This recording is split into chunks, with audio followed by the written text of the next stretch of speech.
Hello students of class 12 আমরা last ভিডিওতে তড়িৎ বিভব অধ্যায় সেট 1 এর অঙ্ক নিয়ে আলোচনা করেছিলাম। আলোচনাটা সম্পূর্ণ হয়েছে। এবারে আমরা সেট 2 এর অঙ্ক তোমাদের ছায়া প্রকাশনী বই থেকে আলোচনা করব। তো প্রথমেই বলি, সেট 2 তে তোমরা দেখতে পাবে তোমাদের এক্সারসাইজে মোট 16টা প্রশ্ন রয়েছে। এই 16টা প্রশ্ন আলোচনা শেষ করে আমরা চ্যাপ্টারটা ক্লোজ করব। তো 16টা প্রশ্ন একটা ভিডিওতে অনেক লেন্দি হয়ে যাবে, সেই জন্য আমি দুটো পার্টে এটা আলোচনা করব বলে ভেবেছি। তো এই ভিডিওতে আমরা একের দাগ থেকে কোশ্চেন নাম্বার 8 অবধি এবং বাকি যে 8টা প্রশ্ন থাকবে সেটা নেক্সট ভিডিওতে আমরা আলোচনা করে চ্যাপ্টারটা শেষ করব।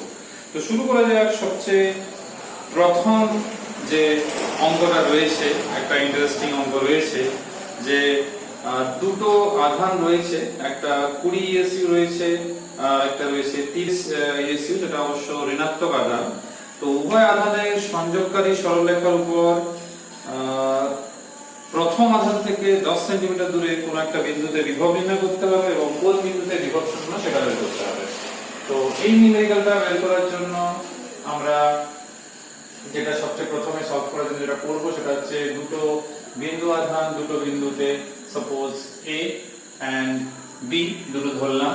তো প্রশ্নে দেখো সবচেয়ে প্রথমে এখানে একটা ধনাত্মক আধান রয়েছে 20 ইএসইউ আর একটা ঋণাত্মক আধান রয়েছে সেটা হচ্ছে -30 ইএসইউ। এবারে বলেছে কোন একটা বিন্দু যেটা হচ্ছে 10 সেন্টিমিটার ডিসটেন্স ফ্রম A অর্থাৎ 20 ইএসইউ থেকে, এই বিন্দুতে বিভব নির্ণয় করতে হবে। এই বিন্দুর নাম দিলাম O। আরেকটা বলেছে যে এইখান থেকে এর মধ্যবর্তী কোন বিন্দুতে, অর্থাৎ সাপোজ আমি এই বিন্দু ধরলাম, তো তাকে যদি আমি দূরত্ব ওভারঅল যদি একটা x ধরি, তাহলে সেইখানে যদি বিভব শূন্য হয়ে থাকে, কারণ একটা ধনাত্মক একটা ঋণাত্মক রয়েছে, তখন স্বাভাবিকভাবে বিভব কোনো না কোনো বিন্দুতে শূন্য নিশ্চিত হবে এই সংযোজক সরলরেখা বরাবর, সেটাও বের করতে হবে। তো দুটো পার্টে কোশ্চেন রয়েছে। তো সবচেয়ে প্রথম যেটা আমরা করব সেটা হচ্ছে 20 সেন্টিমিটার দূরত্ব অর্থাৎ ও বিন্দুতে বিভব কত হবে। তো সিজিএসই করব আমরা। আর প্রশ্নে তোমরা একটু লক্ষ্য করে দেখবে টোটাল যে ডিসটেন্সটা সেটা হচ্ছে কিন্তু 30 সেন্টিমিটার, অর্থাৎ এই ডিসটেন্সটা। সো ও বিন্দুতে যদি আমরা বিভব বের করি, যে ও বিন্দুতে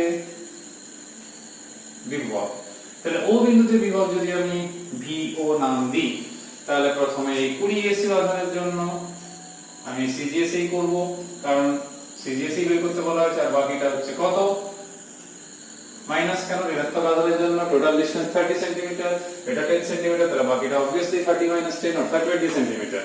তো এইখান থেকে যে মানটা আমরা পাচ্ছি সেটা পেলাম 0.5 ইএসইউ বিভব, অর্থাৎ যেটাকে আমরা স্ট্যাট ভোল্ট বলে থাকি। তারপর বলা হয়েছে যে কোন বিন্দুতে তড়িৎ বিভব শূন্য হবে। সাপোজ P বিন্দুতে বিভব শূন্য, ঠিক আছে, যেটা আমরা বলছি 0।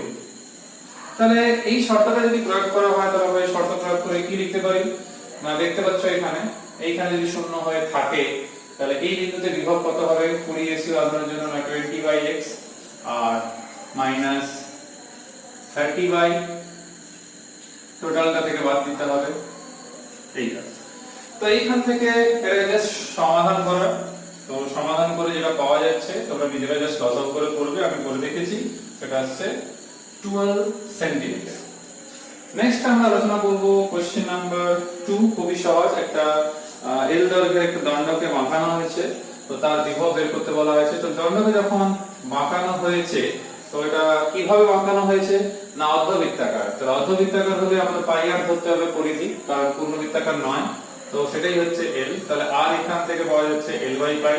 আর আমরা সবাই জানি একে সমাকলন করে করা যায়, কিন্তু খুব শর্টে এটাই হয়ে যাবে Q/4πε0r। তো এখানে যদি মান বসাই, কারণ বইতে যেটা বলা রয়েছে যে আধান দেওয়া রয়েছে ক্যাপিটাল Q, তো সেই জন্য আমি স্মল q এর জায়গায় ক্যাপিটাল Q প্রথম থেকে ধরে নিচ্ছি। তো r এর মান এখানে দেখতে পাচ্ছ তোমরা, তাহলে Q/4πε0 L/পাই। সো এখান থেকে 4 পাই আর থাকবে না, কারণ পাই কেটে যাচ্ছে। সো 4ε0 L, এই এক্সপ্রেশনটা আমরা পাচ্ছি। তো তোমরা বইতেও দেখো একই এক্সপ্রেশন রয়েছে। তোমরা চাইলে এই অঙ্কটাকে আমরা সমাকলন দিয়ে ভালোভাবেও করতে পারি, একটু বড় হবে, বড় বলতে 4-5 লাইন হবে, কিন্তু সমাকলন দিয়েও করা যেতে পারে। তখন এই সরাসরি ফর্মুলা প্রয়োগ করার দরকার নেই, কিন্তু চাইলে এটাও করতে পারো, অসুবিধা কিছু নেই। কারণ ডিসটেন্সটা এটাই থাকছে, কারণ যখন একটা দণ্ডকে আমরা এরকম অর্ধবৃত্তাকার শেপে নিয়ে চলে আসব, তো এটাই তার ডিসটেন্স হচ্ছে, কারণ চার্জটা তো ইউনিফর্মলি ডিস্ট্রিবিউট হয়েই থাকবে তার উপরে। তো এই ডিসটেন্সটা হওয়া মানে সেটা ব্যাসার্ধই হয়, সে ব্যাসার্ধই নাম বসালে কোনো অসুবিধা নেই। নেক্সট আমরা যেটা আলোচনা করব সেটা হচ্ছে কোশ্চেন নাম্বার 3। এটা খুবই সহজ প্রশ্ন। তো কোশ্চেন নাম্বার 3 একদম সহজ, কারণ হচ্ছে বলি ইলেকট্রন ভোল্ট যখন তোমরা পড়েছো আর আমি আলোচনা করেছি, তো সেইখানে আমরা যে গতিবেগ বের করেছিলাম, তো তার রাশিমালা এটাই ছিল, তোমাদের নিশ্চিত মনে আছে। তো এই যে ফর্মুলা রয়েছে, এই ফর্মুলাতে তোমরা যদি লক্ষ্য করে দেখো, সব মানগুলো তোমাদের দেওয়া রয়েছে। যেমন m তোমরা জানো ইলেকট্রনের কত হয়, কিন্তু যেহেতু প্রশ্নতে 9.11 নেই, তো শুধু 9 দেওয়া রয়েছে, তো আমরাও 9ই ধরবো কেজি। আর আমাদের বিভব পার্থক্য 180 ভোল্ট রয়েছে, আর কিউ তো তোমরা জানো 1.6 × 10⁻⁹ কুলম্ব। তো এই মানটা বসিয়ে এখান থেকে জাস্ট ভ্যালুগুলো পুট করে দাও, তো এখান থেকে কত পেলাম, 8 × 10⁶ মিটার/সেকেন্ড পাচ্ছি। তো এটা সহজেই করা যাবে।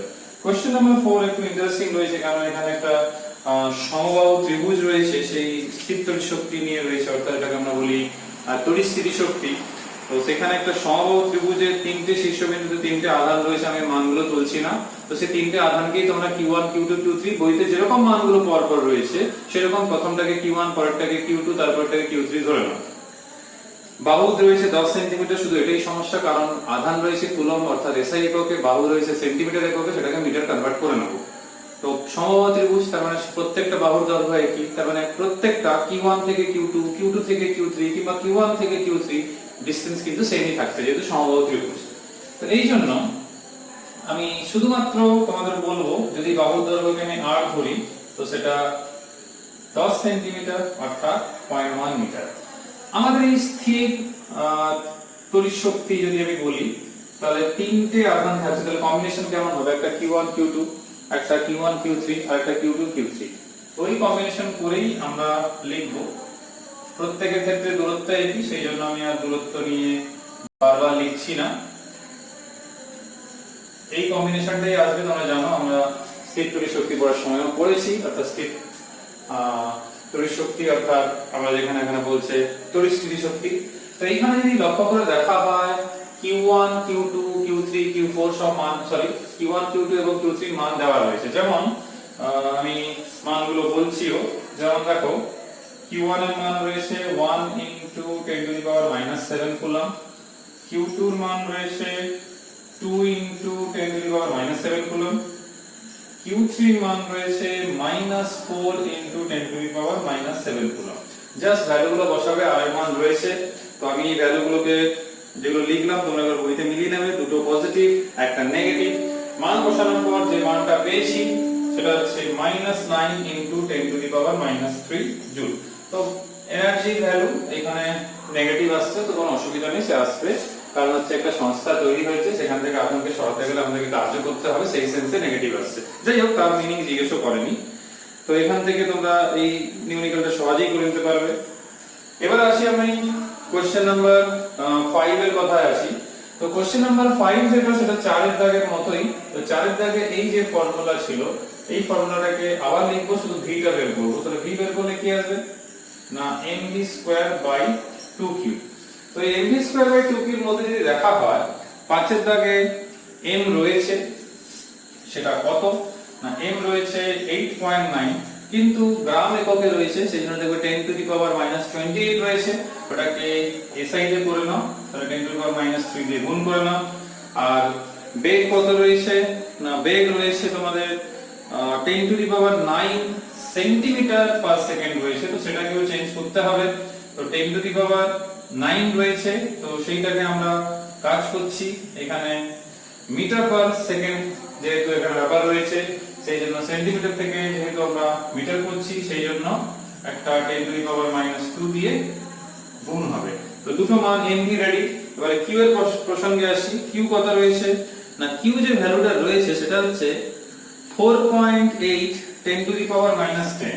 দেখো 4.8 10 টু দি পাওয়ার -10 ইএসইউ যে আধানের মান রয়েছে, তো এটা এসআই তে করতে হবে, সেই জন্য আমরা এটা লিখব। কি করে করলাম না 1 কুলম্ব সমান হচ্ছে 3 into 10 to the power 9 ESU, সেই ফর্মুলা কিংবা সেই ফর্মুলা বলা ভুল, সেই সম্পর্কটা প্রয়োগ করেছি সিজিএসএস এর মধ্যে। এখানে ভ্যালু বসাবে, ভ্যালু বসালে আমি যে ভ্যালুটা পেয়েছি সেটা হচ্ছে 278 ভোল্ট। এবার আমরা এই চ্যাপ্টারের একটা মোস্ট ইম্পর্টেন্ট অঙ্কতে আসবো, সেটা হচ্ছে কোশ্চেন নাম্বার 6। তো দেখবে দুটো সমকক্ষ বিশিষ্ট আর ব্যাসার্ধের দুটো, যেটা তোমরা ডায়াগ্রামে দেখতে পাবে যে আর ব্যাসার্ধের দুটি একই ধরনের সরু তারের দুই আংটা পরস্পর থেকে আর দূরত্বে রয়েছে। এবার দেখো আমরা আর দূরত্বে দুটো অঙ্কন এবার করছি, কিন্তু সমস্যাটা হচ্ছে কি ব্যাসার্ধ এটা বড় ছোট মনে হচ্ছে, তোমরা কাজ করতে পারো একটু পেন্সিল নিয়ে ভালো করে আঁকলে ভালো হয়, নিজের বুঝতে সুবিধা হবে। তো এরকম যে দুটো আংটা রয়েছে, তো এই দুটো আংটার ক্ষেত্রে তো এইখানে এদের যে ব্যাসার্ধ একই আর এই ডিসটেন্সটাও একই বলছে। এবার দেখো আমি যদি এই মাপের ডিসটেন্সটা ধরি, বাস্তবে অবশ্য সেটাই দিয়েছে অঙ্কের ক্ষেত্রে, তখন এটা খুব গায়ে গায়ে হয়ে যাচ্ছে আর কি।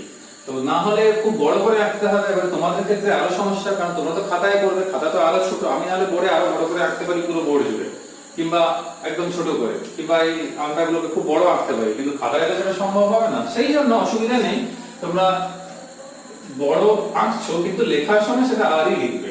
তো এই বিন্দু যেটাকে আমি C1 নাম দিলাম, এটাকে C2 দিলাম। এবারে দেখবে প্রশ্ন যেটা বলা রয়েছে যে কত কার্য করতে হবে একটা স্মল কিউ আধানকে নিয়ে যেতে হবে, কোনটা না একটা কেন্দ্র থেকে আরেকটা কেন্দ্রে একটা স্মল কিউকে নিয়ে যেতে হবে, আর একে আধান দেওয়া রয়েছে Q1 আর একে দেওয়া রয়েছে Q2। তো এই মোটামুটি রয়েছে। তো এবার তোমাদের যেটা কাজ করতে হবে সেটা হচ্ছে এর কেন্দ্র থেকে এই বিন্দু আর এর কেন্দ্র থেকে এই বিন্দু, এই দূরত্বগুলো একটু কিন্তু বের করে নিতে হবে।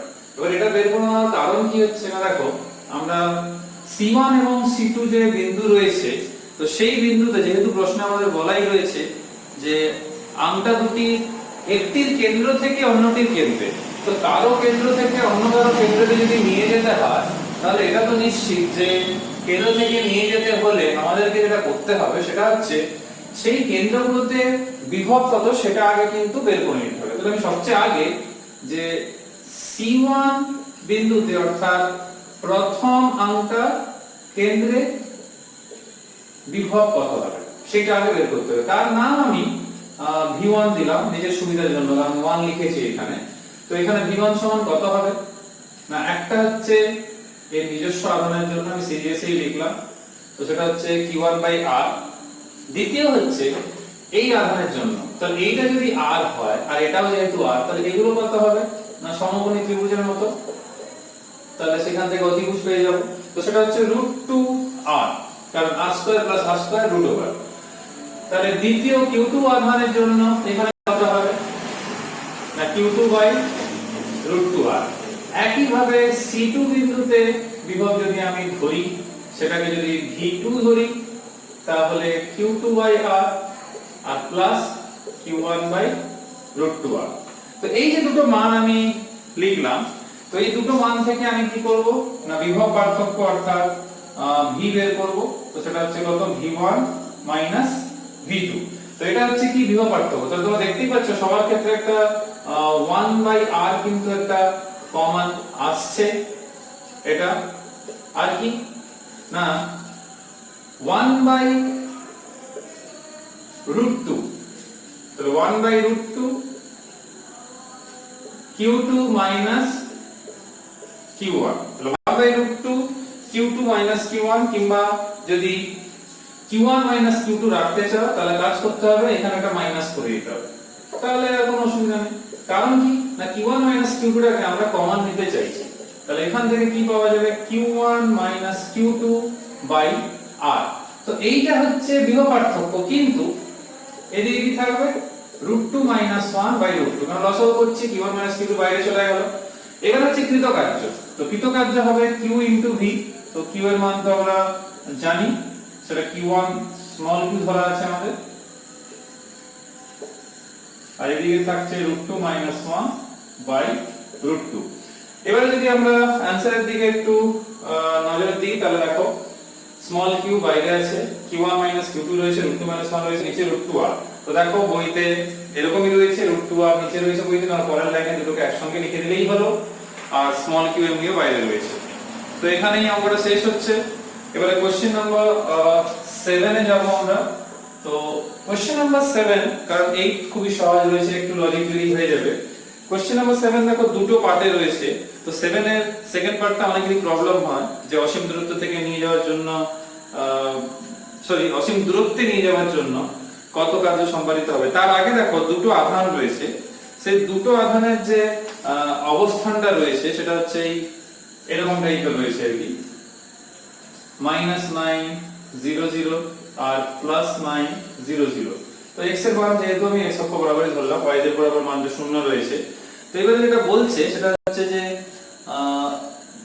বাহ্যিক কোনো ক্ষেত্র দ্বারা প্রভাবিত না হলে মোট তড়িৎ শক্তির মান কত হবে সেটা বের করতে হবে। এটা খুবই সহজভাবে করা যাবে, কারণ হচ্ছে এই দুটো বিন্দুকে যদি আমি a b ধরি, তো ডিসটেন্স এই যদি মাঝে আমি অরিজিন ধরি, মূল বিন্দু o, তো এইদিকে 9 সেমি আছে, সেটা মাইনাস হলেও কিন্তু 9 সেমি তো আছে, আর এদিকেও 9। তার মানে a b অ্যাকচুয়ালি হচ্ছে এইটা, তার মানে 18 সেমি। এইবারে যদি আমরা এটাকে মিটারে করে নিই তাহলে এটা আসবে। আবার আমরা চাইলে যেরকম আমরা ভেক্টরে করা হয় সেরকম রুট ওভার নিয়েও যদি করি তাহলে সেটা √9² + 9² হয়েও কিন্তু আলটিমেটলি সেই 18 সেমি কিন্তু আসবে। তো এইবার যে প্রশ্ন ব্যাপারটা হচ্ছে যে আমরা এইখান থেকে মানে √9 + 9² + 9² বলাটা ভুল হবে, √9 + 9 এর হোল স্কয়ার, কারণ মাইনাস মাইনাসে প্লাস হয়ে যাচ্ছে। তো যাই হোক, আমরা সরাসরি এমনি নরমাল যেরকম আমরা স্কুল লেভেলে করেছি 7 8 9 10 এ সেরকম করলেও করা যাচ্ছে। কিন্তু জিজ্ঞেস করেছে কি না স্থির তড়িৎ শক্তির মানের কথা। তো দেখো এটা খুবই সহজে তোমরা নিজেরাই পারবে, q1/q2/4πε0r। দেখো q1 q2 এর মান আমি প্রশ্নে দেখতে পাচ্ছি, সেটা রয়েছে কত 7 মাইক্রোকুলম্ব। তাহলে 7 × 10⁻⁻6। আর পরেরটা যেটা রয়েছে সেটা কত -2 মাইক্রোকুলম্ব, তাহলে -2 10⁻⁻6। আর 4πε0r, 4πε0 মানে উপরে গেলে 9 × 10⁻9, আর r হচ্ছে 18 × 10⁻²। তো এটা সমাধান করে যেটা আমরা পেয়েছি সেটা হচ্ছে 0.7 জুল, এটা পেয়েছি। তো এই যে ভ্যালুটা আমরা পাচ্ছি, কিন্তু সেকেন্ড পার্টটা নিয়ে অনেকেরই প্রবলেম, যেটা হচ্ছে যে এই স্থিতিশক্তির মানটা আমরা কত পাবো, যেটা সেকেন্ড পার্টে আমাদেরকে জিজ্ঞেস করেছে যে কোথায় গেল, হ্যাঁ, যদি আধান দুটিকে বিচ্ছিন্ন করে অসীম দূরত্বে নিয়ে যাওয়া হয় তাহলে কার্যটা কত হবে, তাহলে যে পরিমাণ স্থিতিশক্তি সঞ্চিত হবে। তো এটা কি করে পাবো না, আমরা অসীমে নিয়ে যাওয়া মানে বুঝতেই পারছো, তো সেখানে তো পটেনশিয়াল এমনি 0, আর এখন যে আছে তো সেটা আমরা কত, এটাকে মাইনাসে আমাকে ধরতে হবে, কারণ কার্য করতে হবে, তাহলে তো সে যাবে এখান থেকে। তো সেই সেন্সে আমরা কিন্তু এই যে 0.7 জুল দেখবো যেটা রয়েছে সেটাই কিন্তু আমরা পাচ্ছি। তো এইখানে দেখবে সেই মানটাই থাকছে। তো একটা জিনিস আমরা এখানে একটা ছোট্ট মিস্টেক হয়েছে সেটা বলি, এখানে মাইনাস চিহ্ন ছিল, তারপর এখানে মাইনাস আসবে, সেই জন্য এই মাইনাসটা থাকবে, যেটা আমি বললাম কার্য করতে হচ্ছে। তো এই মাইনাসটা যখন মাইনাস থাকবে সেই জন্য মাইনাস মাইনাসে প্লাস হচ্ছে। এবার আমাদের এই ভিডিওতে লাস্ট আলোচনা অর্থাৎ কোশ্চেন নাম্বার 8 সেটা আলোচনা করব আমরা। তো কোশ্চেন নাম্বার 8 এ তোমরা দেখবে একটা সম্ভবত একটা বর্গাকার একটা রয়েছে, চারটে বিন্দু আধান রয়েছে বর্গক্ষেত্রে, এবং সেইখানে তার কোন একটা বাহু রয়েছে, সেটা হচ্ছে কিউআর বাহু, তার কেন্দ্রবিন্দু রয়েছে ও, সেখান থেকে ইলেকট্রনকে ও বিন্দু থেকে এই বিন্দুতে নিয়ে যেতে হবে। তো এইখানে যেটা সুবিধা হচ্ছে কি না, যেহেতু আমরা সমবিভব তল পড়েছি, তো এই জন্য কোনো ক্যালকুলেশন ছাড়া, অনেক ক্ষেত্রে ক্যালকুলেশন করে শূন্য দেখাবে যে কিছু করতে হচ্ছে না, আমরা কিন্তু জাস্ট লজিকটা ফলো করে আমরা কিন্তু সুন্দরভাবে অঙ্কটা করতে পারবো, এটা ফুল নাম্বারও পাওয়া যাবে। তো সেটা হচ্ছে আমরা যদি এরকম বই অনুসারে PQRS তোমরা সে আধারের মানগুলো এখানে Q1 Q2 Q3 Q4 ধরে মানগুলো লিখে নিতে পারো, কোনো অসুবিধা নেই। আর বাহু তো দেওয়াই রয়েছে প্রশ্নে। তো যদি আমরা ওই মানগুলোকে নিই, তো মানগুলো তোমরা লিখে নেবে, আমি আর লিখছি না, আমি শুধু নামটা দিলাম, তোমরা এখানে আধানগুলো লিখে নেবে যেরকম বইতে রয়েছে। লেখার পর বলছে কিউ আর, তোমরা যদি একটু লজিক ফলো করো, বলা রয়েছে যে কিউ আর বাহুর মধ্যবিন্দু এম, এটা আমি ধরলাম তার কেন্দ্র, অর্থাৎ দুটো কর্ণ যেখানে ছেদ করে। তো এইবারে ব্যাপার হচ্ছে, বলছে বর্গক্ষেত্রে কেন্দ্রবিন্দু ও, তো ও বিন্দু থেকে এম বিন্দুতে নিয়ে যেতে, তো এটাকে নাম দিয়েছে এম। এই তো ও থেকে এম, একটা সিম্পল লজিক ফলো করো, প্রত্যেকটা বাহু সমান। আবার এই কিউ এবং আর বিন্দুতে যে আধান রয়েছে সেটা একটু নোট ডাউন করার মতো ব্যাপার রয়েছে। কিউ এবং আর বিন্দুতে কত কত 1 মাইক্রোকুলম মাইনাস 1 মাইক্রোকুলম, তার মানে কিউ আর বাহু একটা তড়িৎ দ্বিমেরু, এটা কি কোনো সন্দেহ নেই। তো এটা যদি তড়িৎ দ্বিমেরু হয়, এটা তার অক্ষ, আর এটা কি তার লম্ব সমদ্বিখণ্ড, সেটাও প্রশ্নে বলা রয়েছে। তো আমরা তড়িৎ বিভব চ্যাপ্টারে যখন তড়িৎ দ্বিমেরুর বিভব নির্ণয় করি তখন দেখেছিলাম তড়িৎ দ্বিমেরু লম্ব সমদ্বিখণ্ড বরাবর যে কোনো বিন্দুতে তড়িৎ বিভবের মান 0 হয়। তার মানে এই রেখাটা কি সমবিভব রেখা। তাহলে সমবিভব তলের কি সম্পর্ক কিংবা বৈশিষ্ট্য বলা উচিত কি ছিল না, সমবিভব তলের প্রত্যেকটা বিন্দুতে বিভব একই, তোমরা ক্যালকুলেশন করে দেখো, প্রত্যেকটার জন্য এটাও যা ডিসটেন্স এটাও তাই ডিসটেন্স। তাহলে এখানেও তাই, যে বিন্দুই ধরি না কেন আমি এখান থেকে এদিকে যা ডিসটেন্স এদিকেও তত, যদি এরকমও ধরি এটা যা এটাও তাই, তার মানে বিভবটা 0 হয়। তো বিভব 0 মানে এমনিও ও এমটা কিউ আর এর উপর লম্ব, তো এমনিও তোমরা জানো সমবিভব তল তড়িৎ ক্ষেত্র প্রাবল্য যেটা রয়েছে তার সাপেক্ষে এমনিও লম্ব হয় থিটা = 90 ডিগ্রি, সেটা আমরা 7th ভিডিওতে প্রুফ করে আলোচনা করেছি। তো 7th ভিডিওতে আমরা এটা আলোচনা করেছিলাম যে এই যে সমবিভব তল বরাবর যদি যে কোনো বিন্দু থেকে, যেরকম আমাদের এখানে বলা হয়েছে ও বিন্দু থেকে এম বিন্দুতে নিয়ে যেতে হবে, তাহলে ও বিন্দু থেকে এম বিন্দুতে নিয়ে যেতে কিন্তু আমাদেরকে কোনো রকম কার্য করতে হবে না, যেহেতু এটা সমবিভব তল। যদি কার্য করতে হতো তাহলে একটা বিভব পার্থক্য জন্মাতো, আর বিভব পার্থক্য নেই, সেই জন্য এই ক্ষেত্রে কার্য 0 হবে। তোমরা লজিক দিয়ে এটা করবে, ক্যালকুলেশন করে অযথা সময় নষ্ট করে লাভ নেই।